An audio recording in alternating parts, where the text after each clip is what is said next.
The numbers are in. It is not pretty. Headline says, tower anchored by Portland Ritz Carlton is $85 million underwater on just the construction loan. Hundreds of millions of dollars of equity, loans, financing have been just poof, gone in big blue liberal city of Portland, Oregon. What's the lender going to do with this complex? Let's get into it. Here we go. Check out this video of a dude just running around with a gun in downtown Portland. Well, now a crime alert. Portland police say they arrested a man walking around downtown with a gun. This was last night about 9 o'clock near Southwest 2nd and Harvey Mill. The man accused of actually firing shots and pointing the gun at others. He was arrested, and we're working to learn the man's name and what charges he now faces. I just got some homeless guy on crack running around shooting his gun. I don't see the big deal. I mean, come on now. Come on now. All right, let's watch this one. Okay, so this is Portland State University.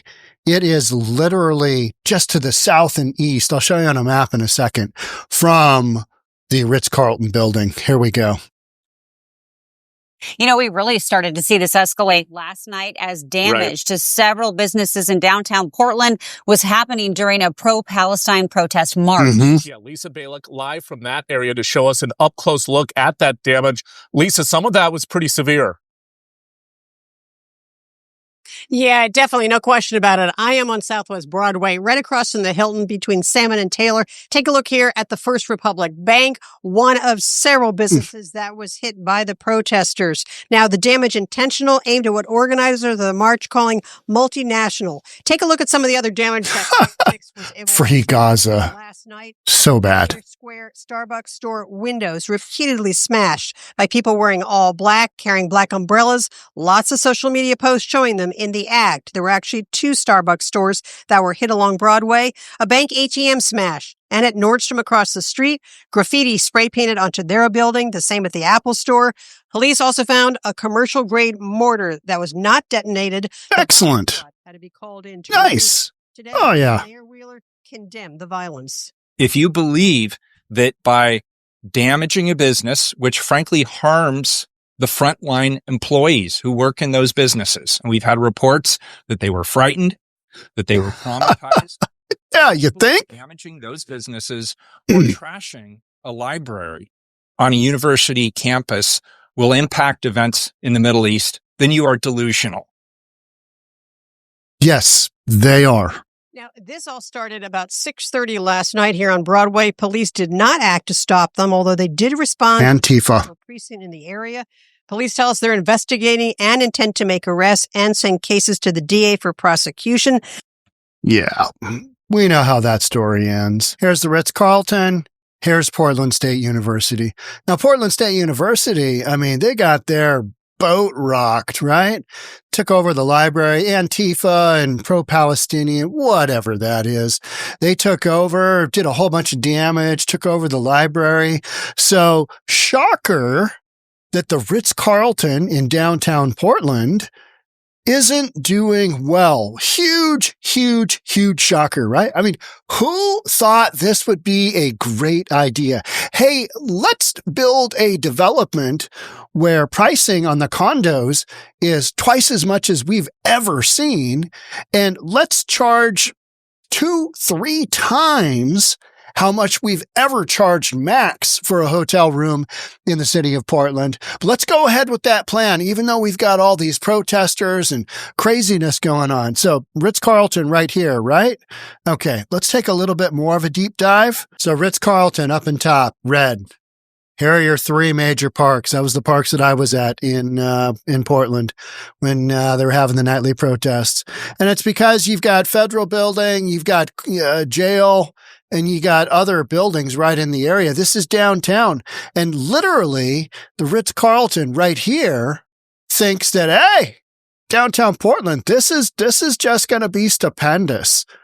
You know, developer went out in 2000 and what was it, 16, 17, 18, something like that. And then, got everything all together, got their plans, and pandemic hits and they're already building and they've just got to put this thing together. They do. Pandemic ends. street conditions in downtown Portland, just horrific. So the big story now, the Block 216 tower that holds Portland's Ritz Carlton hotel encountered catastrophic setbacks from the beginning. Well, the catastrophic setback was that you put a Ritz Carlton in downtown Portland. Yeah, somebody had some vision there, but it wasn't the right vision. And unfortunately, things went a different direction than they had hoped downtown Portland would go, and is now only worth $425 million. Okay, let's talk about that for a second. That's an appraiser, so that number means nothing. I'm an appraiser. I'm former appraiser for years and years and years out in the field. Appraisals are what somebody's opinion of the property is worth. That's all. It doesn't mean in writing, set in stone, you're going to be able to sell that home, but it's an appraiser's best guess on value based on their personal opinion. It's personal opinion. It's not official. It's not science. It's a guess. So we got $425 million. Could that have been $375? Oh yeah, I bet you it could have. Now the real kicker there is you've got $510 million owed on a loan that funded its construction. And that is more like $600 million on construction. So that is just construction. That doesn't include levels of perceived equity that have been partitioned off to other folks. That doesn't include secondary lenders who've also contributed to this. You've got literally hundreds and hundreds of millions of dollars that have been lost. And not really lost because it was never worth it. But back in the go-go days before the pandemic, you could put one of these bad boys together and go, this should work out okay. And in reality, this has just gone absolutely sideways. That's why Reddit Capital is seeking to take over the gleaming downtown skyscraper that opened in 2023 with hotel rooms, multi-million-dollar condos, and offices that failed to draw enough interest to financially stabilize the property. According to notes between the lawsuit between Reddit Capital bought another lender that had a loan out of 400 something million. And then that has now become 510 million. And then there's another lender that's suing for 43, 45, some mezzanine financing that they had in there, meaning they're not the main lender. So you've got people, there's lawsuits flying back and forth. And then you've got a path moving forward where Reddit Capital basically says, the only way we're getting out of this bad boy is to take this property back and sell it off in bits and pieces, right? Barbarians at the gate. We're just going to buy it up, buy the whole, scrap it, sell it to the Beasley brothers. Remember that, Wall Street?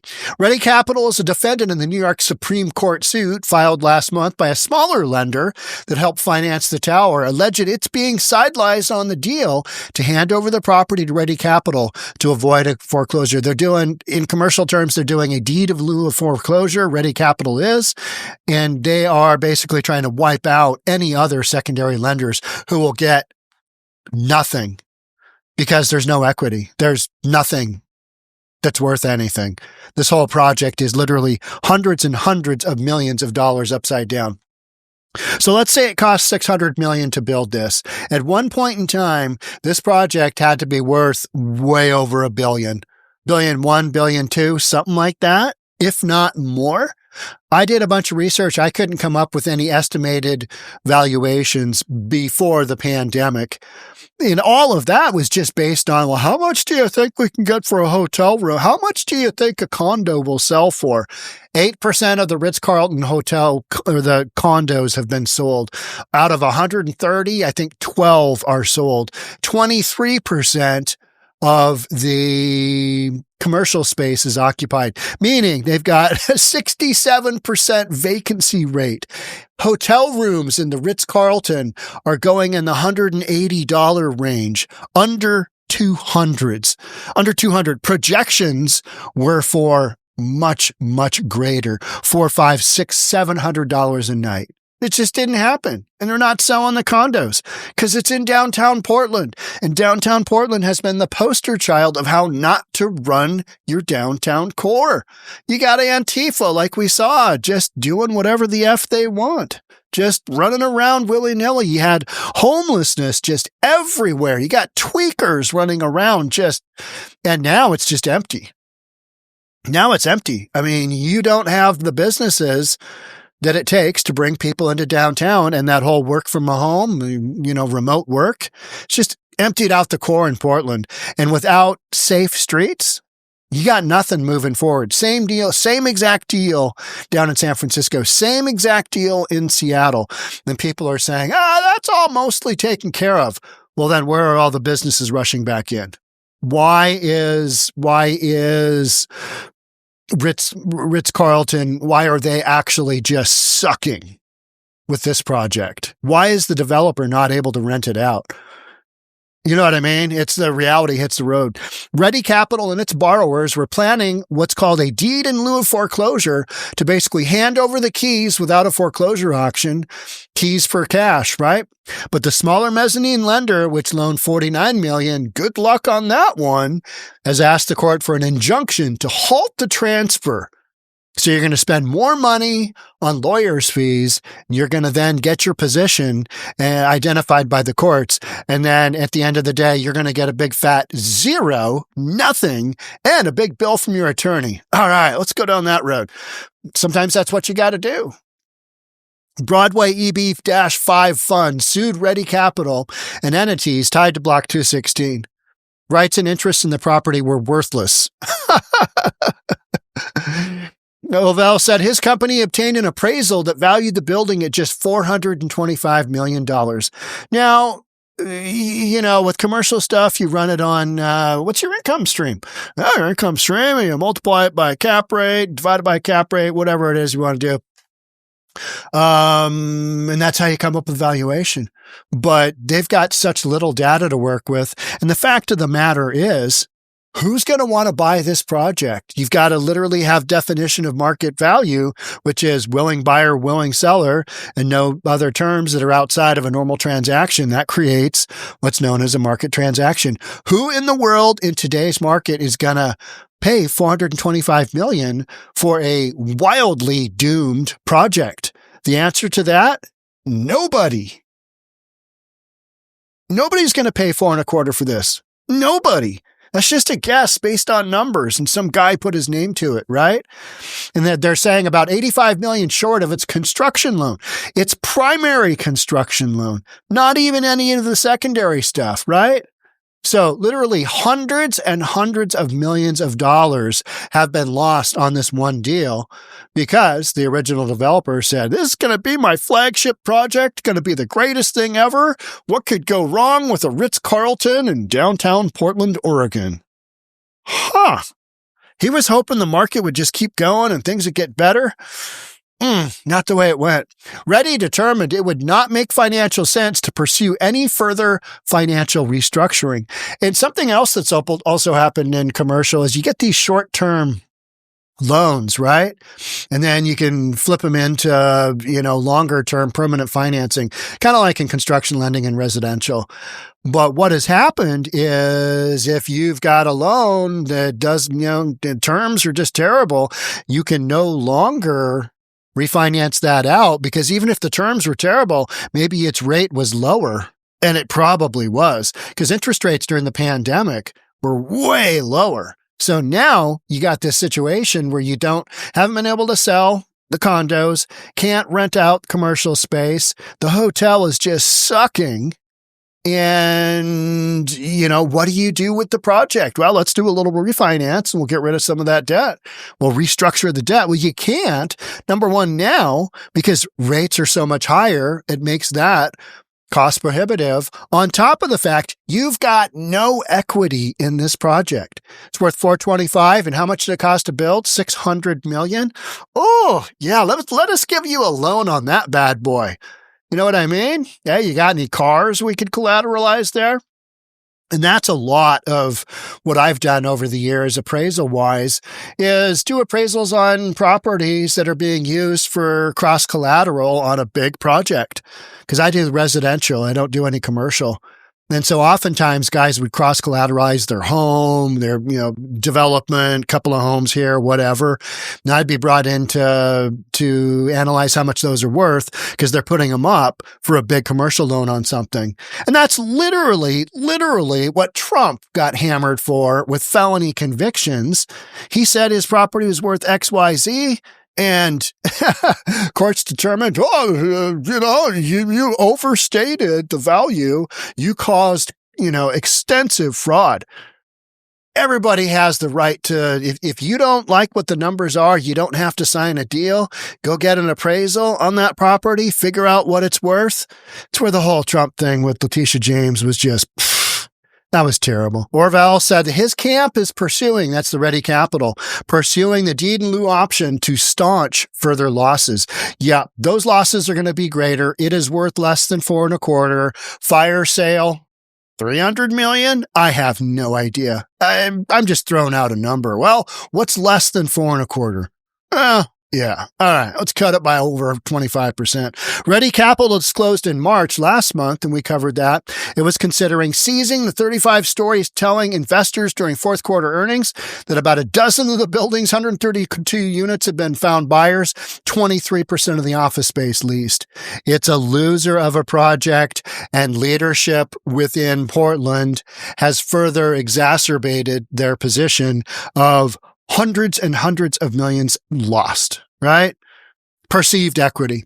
Even before the building opened, Ovell wrote, COVID-19 restrictions resulted in construction delays. Volatile protests in downtown Portland impeded the project's development, and a water leak caused substantial damage. Now, you can blame that stuff, but bottom line, this was a terrible project to begin with. This project, looking into your future crystal ball, downtown Portland got a bunch of nut jobs running around. We got weak leadership. Let's go ahead and just build this massive high rise. Sometimes things don't work out. And in this case, it has not worked out. So how bad will this get before it gets better? How bad will downtown Portland's street conditions get before they realize, we got to do something with all these homeless people running around, shooting guns, doing crazy stuff, buying and selling stolen goods? What are you going to do with these protesters? You got to drop the hammer on them, because literally your downtown core, where all your tax revenue comes from to pay for the city's bills, is being impacted. And this story right here is a really good example of sometimes when you build it, they will not come because there's other circumstances that have collapsed, meaning public safety and demand in downtown Portland for businesses to run there, for restaurants to run there, for shops to sell stuff. That has all gone away. That has all gone away. And now it's the struggle to get folks back. And you're going to have collateral damage like the Ritz Carlton building all day long that has lost literally hundreds of millions of dollars in value. And it ain't coming back anytime soon because you're on that downward slope. And that downward slope in commercial terms, it lasts a while. Here we are. That's what we're doing. It's what Portland's not doing. Doing a deed in lieu of foreclosure to try and wipe out some other guys and recognizing that your valuation is lower. We got to do something here, Billy. Yes, you do. Get rid of that bad boy. All right. That's it for me on this one. Thanks so much for being here. I'll catch up with you in the next one. Bye for now.